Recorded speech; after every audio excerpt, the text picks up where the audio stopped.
This week, BlackBerry announced that CEO John Chen will be retiring this Friday. It will mark the end of a 10-year turnaround effort that began with BlackBerry on the brink of extinction and ends with the company splitting in two. Lots of ups and downs in between that period. To discuss what was and what will be, we have John speaking for the first time since the announcement was made. John, thank you so much for joining me for the last time as CEO of BlackBerry. You wrote in the BlackBerry blog that you're making this announcement with a heavy heart. Why is that? Well, in the last 10 years, this has been every part of my life. I wake up very early in the morning, do email and think through everything and, work as hard as I possibly can. And so it's become part of me, and therefore this is going to be an adjustment on my part. I still remember the first time you sort of came on my radar.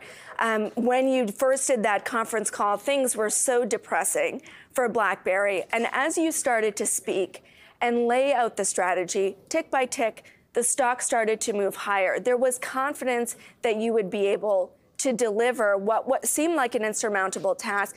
What were those early days like?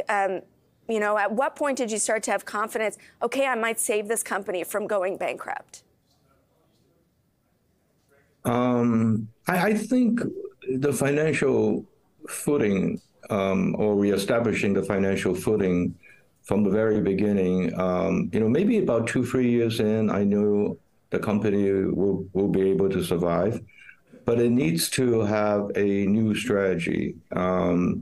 That kind of leapfrog a little bit about what everything is going on. You can't just be a follower.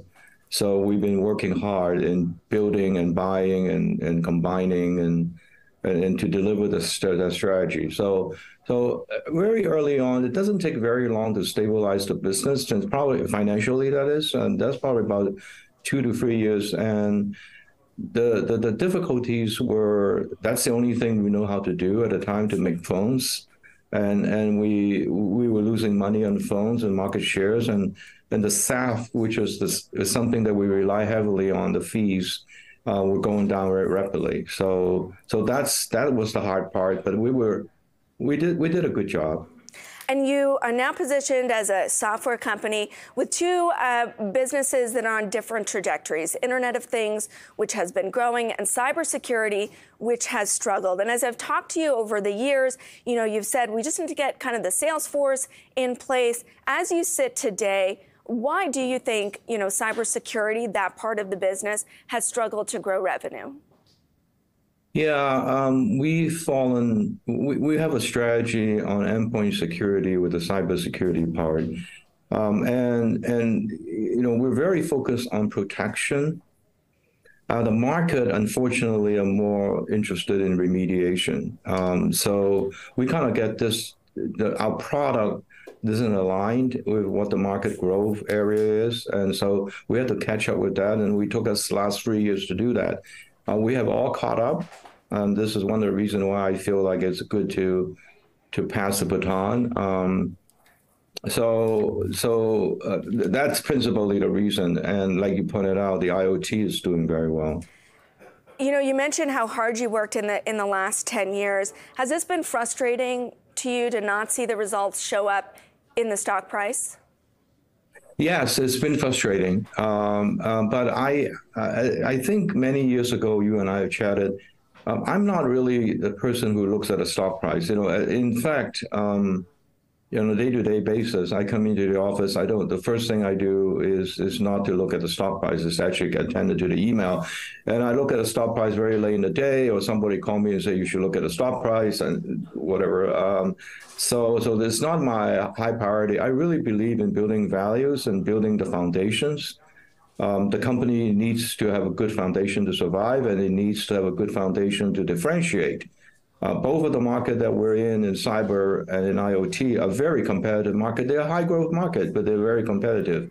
Down the road, you have to have differentiation, and we're building that. One of the criticisms, and you know this, has been often about your compensation package, though most of it has been in stock, and that it hasn't matched up with shareholder returns. How do you respond to that? Yeah, it was not something that I desired. It just worked out that way. But I wanted to let your viewer knows I have not sold one single share of BlackBerry stock in the last 10 years, other than doing withholding tax for taxes, which the company took out. So just wanted to make sure that everybody knows, I too are putting my faith in the company stocks, and I will continue to hold at least the majority of it even after I retired. And that brings me to sort of this journey. I know I've always asked, are you going to sell the company? Everybody thinks you're just going to sell the company. Did you get offers over the last 10 years? In retrospect, should you have been more opportunistic? When Facebook bought WhatsApp for BBM, or when you were a meme stock, do you think you should have been more opportunistic about doing a deal? Yeah, it's not a good thing for me to comment on whether we got any offers and stuff. And obviously, my number one, I remember when I first decided to take this particular role, is I wanted the BlackBerry brand to shine again. I wanted a Canadian flagship technology company, and this is why I wanted the headquarters remain in Waterloo and expand it globally. So selling just for like you pointed out, somewhat of a quote unquote easy way out is not something of interest to me, at least. Now, maybe the shareholder will take opposition to that. But I really are trying to build a value based on a solid foundation. Last question, John. What are you going to do now? You're used to being so busy. You've had many different hats in tech, even politics. I don't know. This is one of the interesting things. I know it's the right thing for me to step away in the right timing of that.